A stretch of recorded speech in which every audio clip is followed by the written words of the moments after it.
Hello all. Just this week, my hometown Hyderabad saw unprecedented rains causing havoc. Many areas flooded, killing more than 30 people. We are talking about once in a century rain, which are becoming more and more common. We are hearing about once in a century fires in Australia, once in a century pandemic that we are in right now. The common thread connecting all these incidents is human suffering. And if you think for a minute, these are a result of human intervention. Today, I'll be talking about why we need to communicate climate change and how powerful storytelling can make the difference. I have worked in climate change research, advocacy, and education for the last 10 years. I met a lot of people in the government sector, from local officials to policymakers, to advocate climate change. And climate change, as we all know, in India at least, there is not much debate over the science.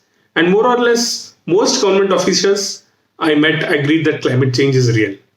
But for them, it was like any other social problem they are dealing with, like poverty alleviation, malnutrition, education, etc. They are not looking at the intersectionalities.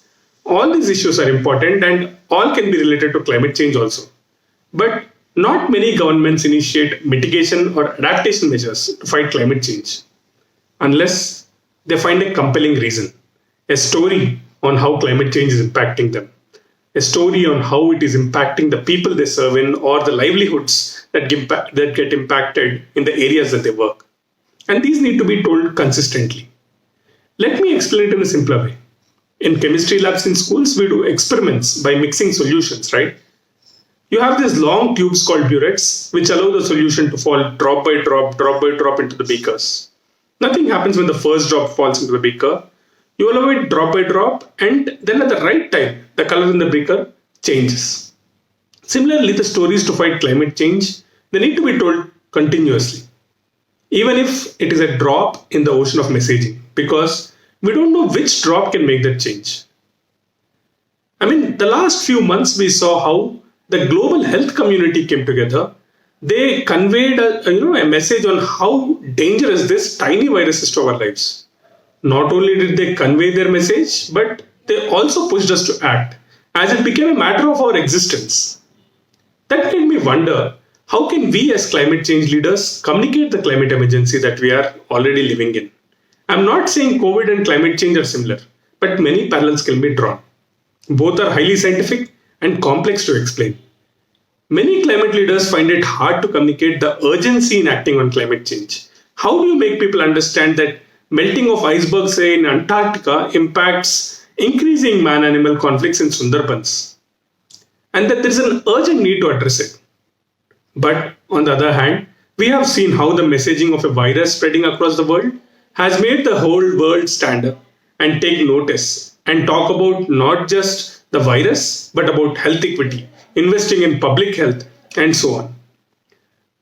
Does the common person who is concerned about COVID understand the biology behind the spread or how it affects? No. So, in a way, it is about creating the narrative. Let's pause for a minute and think. Why is that governments which announced countrywide lockdowns find it so difficult to shut down the coal mines? If we can shut down a whole economy to fight a virus, we can shut down the dirty coal plants which cause climate change and kill many millions, and move to, say, renewable options like solar or wind energy. It is possible. What we need to also look at is, what is the story behind that? What are we not being told, and what is the narrative being built up? And most importantly, who is telling these stories? We have all this science and data to support that climate change is happening.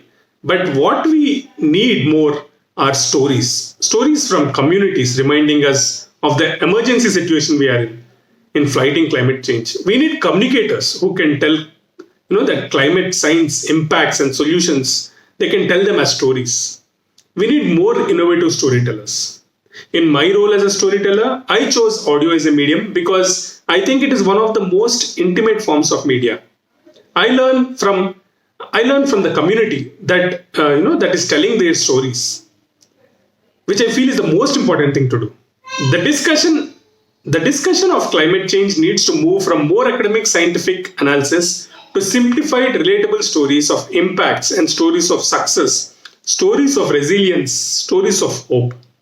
The message that needs to go out now is that we are living in a climate emergency, not just a health emergency, but a climate emergency.